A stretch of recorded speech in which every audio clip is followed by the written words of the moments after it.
২-৩ দিন যাবৎ আমার পেজের রিচ খুবই কমে গেছে। তো রিচ কমে যাওয়ার কারণ হিসেবে আমি বুঝতে পারলাম, গত ২ দিন আগে আমি একটা ভিডিও আপলোড একটা না দুটো ভিডিও আপলোড দিয়েছিলাম। তো ভিডিও দুটো আমি আবার ডিলিট করে দিয়েছি। তো তারপর থেকে আমি দেখতে পারলাম আমার রিচ খুবই কমে যাচ্ছে।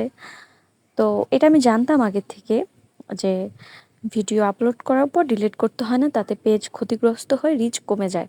তারপরও ভেবেছিলাম যে তেমন কিছু হবে না।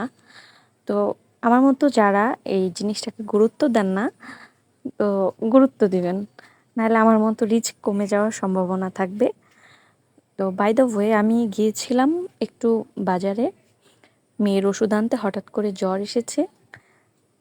নতুন একটা দোকান হয়েছে কাছেই, তো বাটিকের কালেকশন সেখানে। তাই বাটিকের ড্রেসগুলো দেখে আসলাম। প্রত্যেকটা কালেকশন খুব সুন্দর।